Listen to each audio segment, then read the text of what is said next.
বিশ্ববিদ্যালয়ের দাবিতে তিতুমির কলেজের শিক্ষার্থীদের আমরণ অনশনের আরো খবর রাখছেন সহকর্মী ইশতিয়াক ইমন। সরাসরি যুক্ত হচ্ছে তার সাথে।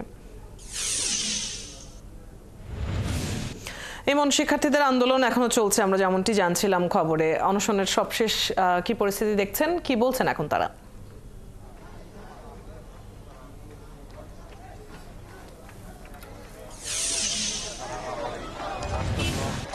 আরও একজন অসুস্থ হয়েছে অদিতি, অর্থাৎ যারা অনশনে বসেছেন আমরণ অনশনে, এ নিয়ে তাদের 6 জনের অসুস্থতার খবর তারা দিয়েছে। এর মধ্যে যারা হাসপাতালে চিকিৎসা নিয়ে কেউ কেউ আবার ফেরতও আসছেন। অনশন চলছে একদিকে, কিন্তু সড়ক অবরোধ হয়েছে বিকাল 3টা থেকে।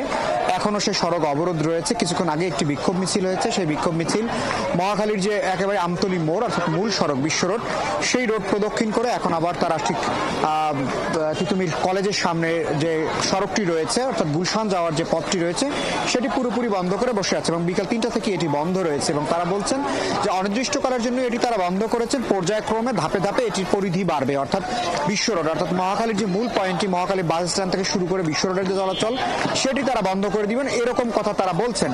এবং একই সাথে তারা বলছেন যে সরকারের পক্ষ থেকে এখন পর্যন্ত সেরকম কোনো উদ্যোগ তারা দেখতে পাননি, যার কারণে তারা ধাপে ধাপে এটি বাড়ানোর পরিকল্পনা করছেন।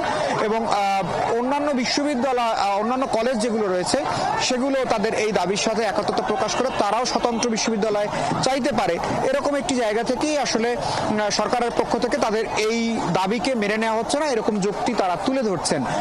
গতকাল শিক্ষা উপসচিব এখানে এসেছিলেন, এমনটি শিক্ষার্থীরা অর্থাৎ আন্দোলনকারী এখানে জানিয়েছেন যে তাদের এই দাবিকে তারা যৌক্তিক বলছেন, কিন্তু অন্যান্য কলেজ আবার একই দাবিতে মাঠে নামতে পারে, সে কারণে এটি আসলে দেওয়া হবে না, এরকম কথা তাদের বলেছেন, এটি তারা জানিয়েছেন। কিন্তু তারা অর্থাৎ বিশ্ববিদ্যালয় কলেজের যারা শিক্ষার্থী রয়েছেন তারা বিশ্ববিদ্যালয় শেষ না হওয়া, দাবি না মানা পর্যন্ত তারা সড়কে থাকার চালিয়ে নেবেন, এই আন্দোলন চালিয়ে যাবেন। ইমন, আপনার কাছ থেকে আমরা সবশেষ পরিস্থিতি জেনে নিচ্ছিলাম।